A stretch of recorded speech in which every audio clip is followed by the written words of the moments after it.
Greetings, fellow Demon Slayers. This is Taimanin and Mari here today with another video.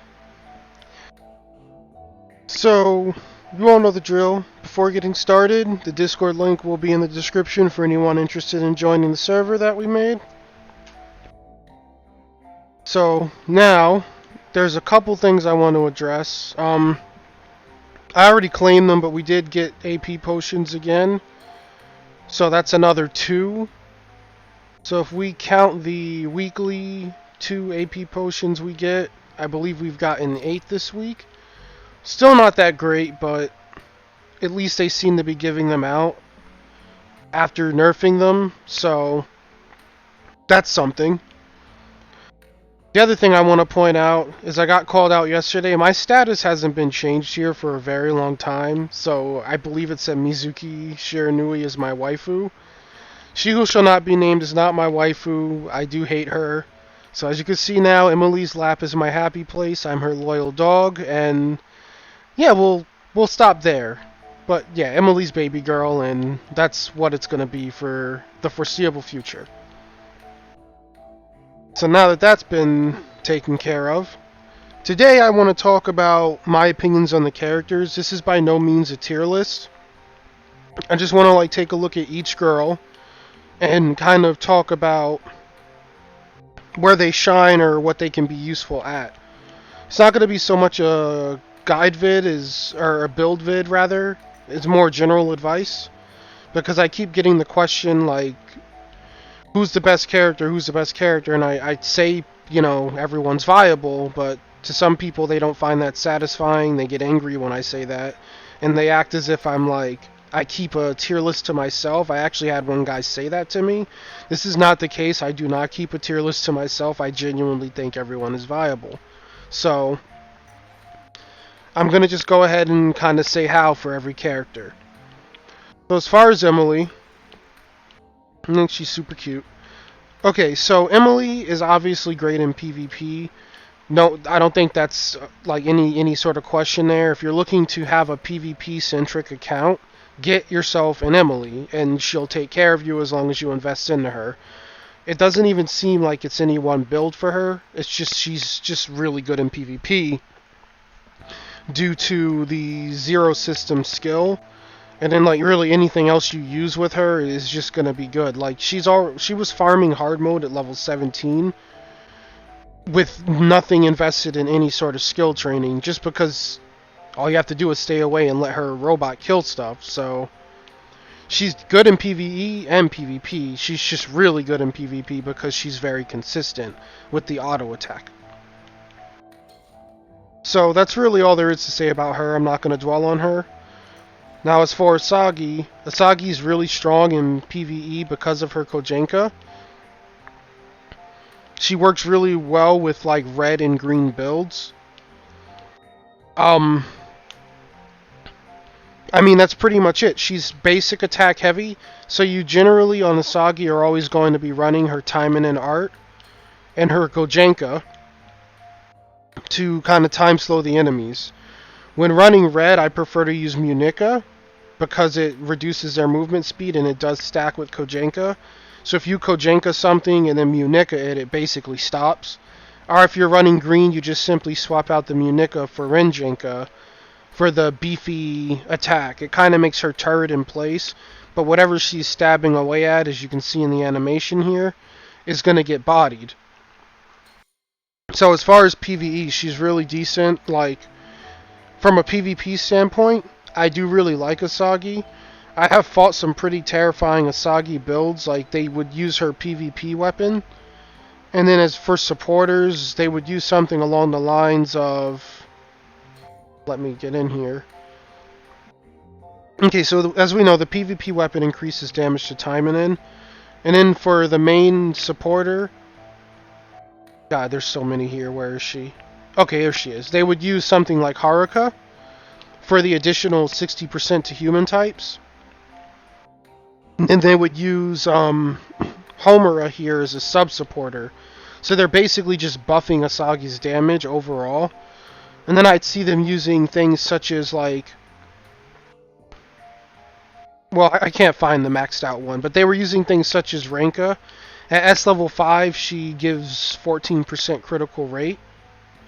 There she is, she's at the top. So basically with that build, you have a Haruka as the main, a Homura as a sub, and then a Renko with a PvP weapon. So Homura and Haruka are just flat buffing her damage beyond belief. And then you're just getting that little bit of extra crit with the Renko supporter. So now you just have a beat stick Asagi in PvP that can literally shred people, and I mean she shreds. Like if she gets a Kojenka off, she's gonna just probably kill you. I've dealt with that a couple times in top 100, and I've learned to not bother those Asagis. So I'd say Asagi is competitive in PvP. Like I said, this isn't a tier list. Like everyone is really good everywhere. I'm just kind of giving you like a quick rundown for each character of how they're good where. So yeah, that would be Asagi in a nutshell. Like you can definitely succeed with her in PvP and PvE, even though she's a starter character. Next we look at Sakura. Sakura as a general rule just likes blue. For PvP, and honestly for PvE now, I do just like to keep Fuma on her. It might be a bit of laziness from not wanting to change her build around. Idealistically, like if you're fighting humans in PvE, you could put Haruka as the main. And you could even take off Mai and like put Onigumo there so she deals more damage to demons as well. And then, you know, Fuma here already makes her deal additional damage to machines. So there is that. But like this is what I use for PvP. And honestly, I'm just kind of don't change it when I play PvE and she does fine. It might be because she's leveled or geared or what have you, but we'll go on from here. So for Sakura, generally you want to build all blue. As you can see, each supporter is a protect type. Her bread and butter skill is Shadow Cleave in both PvP and PvE. For PvP, I do like using Shadow Shark or Shadow Shift. Shadow Shift is nice if you want to like gain the extra defense that it provides and let her kind of stall out while the enemy hits themselves because they're beating into the Amane Fuma Reflect that she has. And I like Shadow Shark because it's just a good way to deal damage. Like, with blue it gets an increased 30% damage, and if Sakura gets that launcher off, she does some pretty deep, beefy damage to have another skill that hurts them outside of the Shadow Cleave. And then I use Shadow Fling simply because it sends her into the air, so she's pretty safe while she's doing that. The shuriken she tosses do home in, and then it further reduces the damage the enemy deals by 30%. So it kind of gives them a nice little debuff while, you know, evading them, dealing some damage, and being able to move in and Shadow Cleave or Shadow Shark. Currently, I'm using her Garou Kiba. Whenever she crits, it does cause a defense debuff, which is nice, but idealistically, like if I were to keep her in my PvP team, I would go for her Viridian weapon. That's another thing. Viridian weapons seem to be what is best in slot as far as PvP. But that's a story for another day. And I won't be keeping Sakura on my team for long. I am going to be replacing her with Emily for the consistency. But overall, Sakura is very good in PvE and PvP. She just does not like fighting the Scythe zombies. If anyone can remember the Kotrara event, she had a hell of a time trying to clear the like Scythe zombie spam on the final floor. So keep that in mind if you are going to invest into her. Those enemies do give her issues. Next we look at Renko. Renko has the same disposition as Sakura. She loves blue. So we just simply keep her in all blue. For my Renko, I like to keep Mai on, Onigumo, and I keep Haruka main because it makes her able to shred in PvP because of Kieran's like CC and procs. Having Kieran stop them with Haruka as the main, it's just free damage. So that's what I personally do for her. She hasn't really steered me wrong. She does well as an anchor. So I have no issues with my Renko or any complaints for any gameplay mode for that matter. Again, if you're looking to like be super ideal, you could take off Mai here and put Fuma for the extra damage against machines if you're going to just be going to do PvE. It would also add extra damage against Emily. Like you could even go so far as to take off the Onigumo for PvP and throw a Fuma here, or make Fuma the main and just swap Haruka to a sub slot. But either way, I keep the Onigumo here because it's S level 5, and my Amane Fumas are both S level 1, so I prefer her having a little bit of extra stat. As far as abilities, we do look at what is generally seems to be bread and butter. Like, I use Meteor Impact. The damage is beefy. It has a nice AoE area for PvE. It deals amazing damage in PvP as well, and it also knocks down. So, a great skill to have. Like, it's really great in PvP when you use a meteor, you knock someone over, and then she starts hitting them with Kieran, and it pushes them into a groggy state, which allows her to just beat on them some more. Renko, like Asagi and Emily, also loves auto-attacking, so we keep her Ito-style Ichi no Kata on her. And she does well with that, especially with the last hit of her basic attack. It kind of works like Virgil from Devil May Cry, where she releases a little wind sphere or vortex or whatever you want to call it, and it multi-hits the enemy. That is both good in PvE and PvP, and it does cause an AoE in the area it's at, so if there are a bunch of enemies clumped up there, it will slice through them all.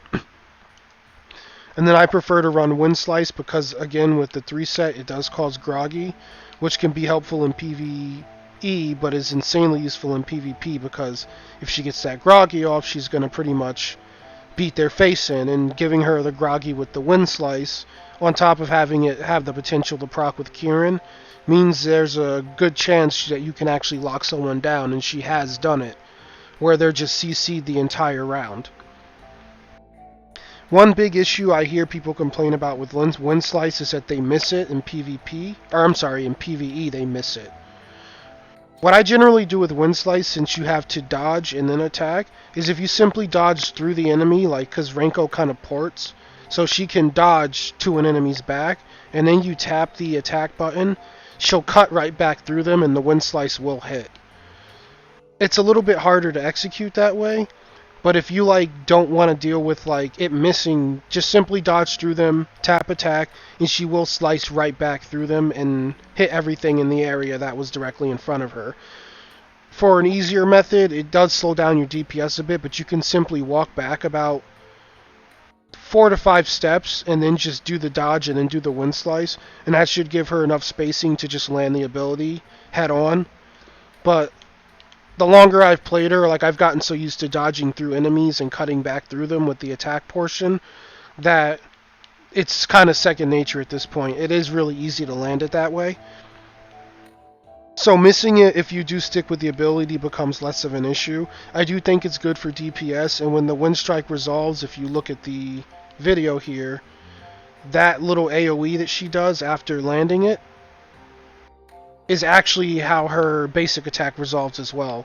So one of the reasons I like Wind Strike is because it shortcuts into her basic attack combo finisher, in case you're in a situation where you can't do so. So yeah, Renko overall, I run this build for PvP and PvE, and she does completely fine. Next we look at Yuki Kaze. My Yuki's a bit spoiled, but either way, for PvE, I prefer running her green. This is generally what I use. You could swap out the Katagina here for wherever she is. Here she is. This S level 5 Yuna, because Yuna pairs really well with Yuki's Ryun. So in a PvE setting, having the beefy heal is really nice. But I keep Katagina on for the stats, and the heal is still 100% serviceable without Yuna.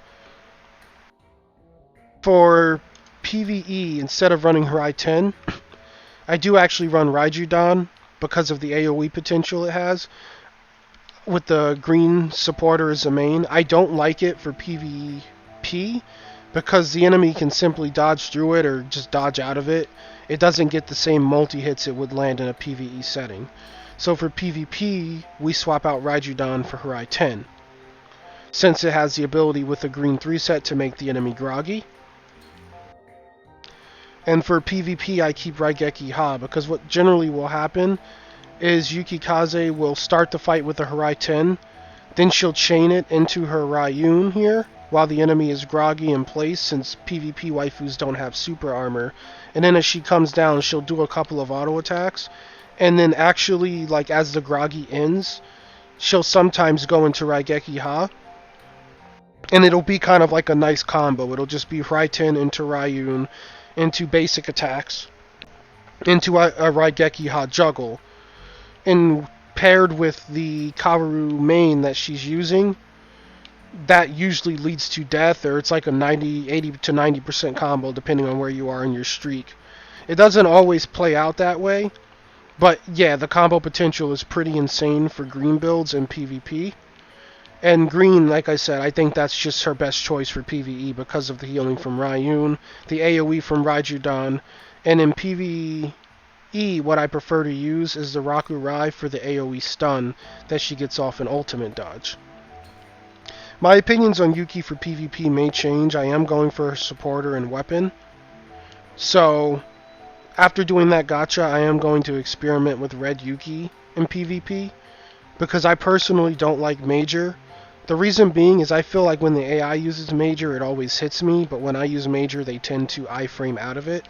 So I kind of stopped running Red Yuki because Major is her main, like, it's just you need her to land that, right? So she can kill someone. But unfortunately, if the enemy AI frame or iframes it, you just can't do that. So I stick with Green Yuki for now. With Haraiten, Raigeki Ha, and Ryun, if you use her in PvE, just simply switch Haraiten and Raigeki Ha out for Raijudan and Rakurai. And after doing her supporter gacha, if I do get a good enough setup with those two, like the weapon and the supporter, I'll definitely like review her for PvP. But Yuki overall is good everywhere. I actually used Yuki to clear the Arena Prologue Hard 5. If anyone is curious of how to do that without PvP weapons, as you can see, she does not have them. And she got through that content relatively fine at level 70. That's when I cleared it. Now at 75, it's actually pretty trivial for her. Next we look at She Who Shall Not Be Named. I don't like her for PvP, but people have been reporting success. What I see a lot of people doing is running red with Major. I don't remember the exact build. I think they have a Sogetsu in. Actually, I think they are running Sogetsu in Ganaijin and Taimanin Art Waterflow. And what they're doing is they're using Major main. And I believe I'm seeing some people even use the Yozora main in PvP that are in top 100 with her. But generally what they do is Major main, and then we have, sometimes I see them with Renko as a sub and Homura for the extra damage. But basically what she's good for is being a Yuki killer. Yuki can get rather annoying. So, like, she does counter Yuki out as a general rule, but I don't think she does that well against the other characters outside of Yuki Kaze, unfortunately. I do agree with the Yuki counter logic, though. She does do well there, if you build her right. Another build I do like for her as far as PvP would be to run full blue. Idealistically, you'd want a Shisui for this build to really shine, but you could give her Fuma as the main, and then the usual bread and butter stuff, you would give her Mai as a sub, and then maybe a Haruka as a sub for the damage reduction. And then you could simply run Ganaijin, since it says immediately before enemy attack, and then Ganai Sakai alongside it, because that dodge works after enemy attack. So you're able to force her to be proccing dodges at all times, because she's going to be trying to dodge, since she'll have two separate ones on her bar. And what the Ganai Sakai would do with the 3 set of blue is increase her damage output, while the Ganai Jin will reduce her damage taken. And both buffs would be 20% either way. And then you just simply use the Kazegurama, which also starts with a dodge, into a series of attacks. And this just pairs nicely with blue overall and further reduces the damage she's taking while doing the attack and adds 2 attacks. And with something with like Ganai Sakai, because it would port her to their back, it even works on Yuki Kaze when she shoots. If She Who Shall Not Be Named does dodge the bullet, she will end up at Yuki's back, and she will be able to chain into this ability. I don't know what's up with the clone. When I tested it, like, It didn't do anything, but I do see when I fight her that the clone does attack, so maybe I'm just unlucky. But yeah, either way, this is what like I would do if you were to run her blue in a PvP setting. Like I said, she's really more of a Yuki killer than anything else. I don't think she's 100% not viable in PvP. I just think that the other girls fare way better, with Emily kind of being a little further ahead of everyone else being definitely viable. And then like maybe like She Who Shall Not Be Named is like if I were to give it a letter grade, I'd give Emily an S and maybe Yuki an S in PvP. Sakura, Asagi, and Renko, meh, maybe A plus. Maybe Renko would even be S. Like I said, everyone's really viable. The real takeaway here is that like they're all good in PvP, and She Who Shall Not Be Named would be like, if they're all S, She Who Shall Not Be Named, I'd give her an A, or maybe even an A plus. She's just a little bit behind the rest of the cast. That's all. As far as PvE, she seems fine. This is the build I run in PvE. I run it with full red. Not full red, I'm sorry. I do use Karu as the main, so we'll just put this level 1 extra one here. And then for the subs, I would use Homura for the additional damage, and Renka for the additional crit rate. And since I did not get any ultra rares for her, I do pair it with this critical weapon. And like I've done multiple videos on her build, so people can see that she is able to shred hard mode relatively easy. She can get upwards of 20k crits from the basic attacks she will put out. So yeah, that's pretty much everyone. Like, she's very strong in PvE, a little bit meh in PvP, but still definitely great for killing Yuki. Yuki is great everywhere, Renko is great everywhere, Sakura is great everywhere, she just doesn't like fighting scythe zombies. Asagi is great everywhere, Emily is like astounding in PvP and great in PvE. So this is the reason why I give the answer I give when people ask, and I say everyone is viable. It's because everyone really is viable. This isn't like other gacha games where, like Genshin Impact, for example, Amber is just an insanely bad character. She's not good at anything except doing puzzles. And like, I can't stand when people in the Genshin community try to say everyone is competitive, because Amber certainly is not. But that is not the case with this game. Every character has the potential to be good, and it more boils down to how you build them. And I know I said I wouldn't go into builds. I apologize. I did kind of ramble on a while, but I did kind of give you guys, like, I guess, sample builds for everyone without really wanting to, just because it helped further explain how they can be good. So, I am going to cut the video here. It has gone on for a bit. Any further questions about characters or more in-depth talks, you can definitely join the Discord server. We have a build section, and usually if someone asks about a character, like, they get an answer, and there are definitely more build variety in the game than what I mentioned here. I just kind of mentioned what I use and what I see used in, like, I guess as quick a manner as possible, but that doesn't mean the builds that I gave here, or like the examples I gave, are the end-all be-all for every character. There are certainly multiple ways to build these characters that can lead you to come out on top. Like, I've seen people even use Green Renko in PvP as an example, if you can believe it. So don't take the builds as 100% law, use them more as a guideline, and definitely form your own conclusions in the game. Test stuff, or, you know, you could always ask me to test it. I've done it with people in the server. I don't mind testing abilities out. So yeah, that's my opinions on every character. As stated, everyone is viable in every game mode. The only thing that really comes off a little bit fui-fui or farply would be She Who Shall Not Be Named in a PvP setting. But if you want to kill Yuki, she is your girl. So, with that will end the video. If you found it helpful or informative, please like or subscribe, as it really does help out the channel. From there, you all have a great rest of your day. May you have good luck in the arena and in your gachas. And you guys go ahead and take care.